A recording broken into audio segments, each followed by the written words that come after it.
आखिर मोदी शाह योगी को नीचा क्यों दिखाते हैं? क्या मोदी हमेशा योगी से डरते हैं? आखिर हमेशा मोदी शाह क्यों डरते हैं? जो योगी बोलते हैं उसको क्यों मोदी काट देते हैं? नमस्कार, बहुत स्वागत आप सभी का। मैं हूं आपके साथ चेतन और आप देख रहे हैं न्यूज एक्सप्रेस।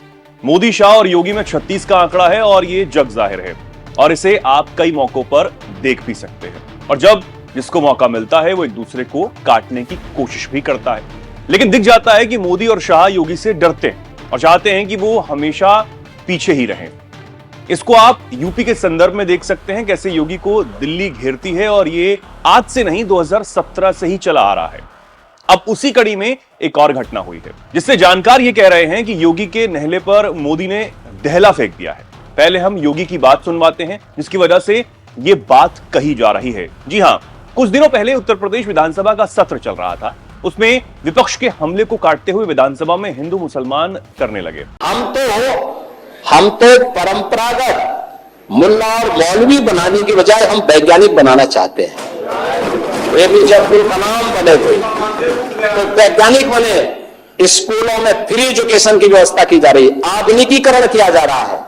ये डबल इंजन की सरकार पैसा उपलब्ध करवा रही है, लेकिन कठमुल्लापन की संस्कृति नहीं चलेगी। ये सरकार का पहले दिन का संकल्प है। हम हर बच्चे के साथ वो ईश्वर की सर्वश्रेष्ठ कृति है, कोई भेदभाव नहीं। उत्तम शिक्षा मिले, अच्छी शिक्षा मिले, आधुनिक शिक्षा मिले, बिना भेदभाव के मिले। सरकार इस दिशा में कदम बढ़ा रही है, हर प्रकार की सुविधा से आच्छादित करेंगे। लेकिन हमें केवल मुल्ला और मौलवी, जिसको केवल मजहबी शिक्षा लेनी है, वे वहां तक जाएं। लेकिन अच्छा साहित्यकार, अच्छा वैज्ञानिक, अच्छा गणितज्ञ, अच्छा चिकित्सक, अच्छा इंजीनियर बनने के लिए आधुनिक शिक्षा भी लेनी पड़ेगी। और यह हर व्यक्ति ले सके, इसके लिए सरकार आगे बढ़ा रही है। तो सुना आपने कैसे समाजवादी पार्टी पर हमला किया जा रहा है और मुसलमानों को टारगेट किया जा रहा है, और अब इसे लेकर नरेंद्र मोदी ने करारा जवाब दिया और इसी को कहा जा रहा है कि मोदी ने योगी की बोलती ही बंद कर दी।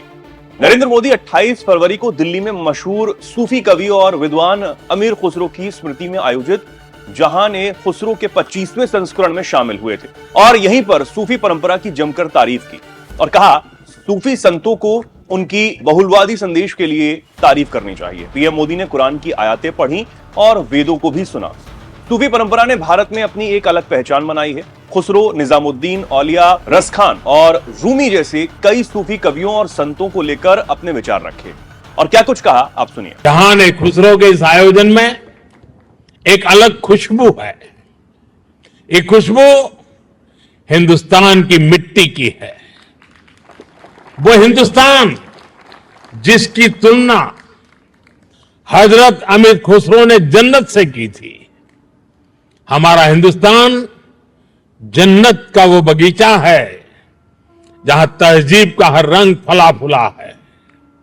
यहां की मिट्टी के मिजाज में ही कुछ खास है। शायद इसलिए जब सूफी परंपरा हिंदुस्तान आई तो उसे भी लगा जैसे वो अपनी ही जमी से जुड़ गई हो।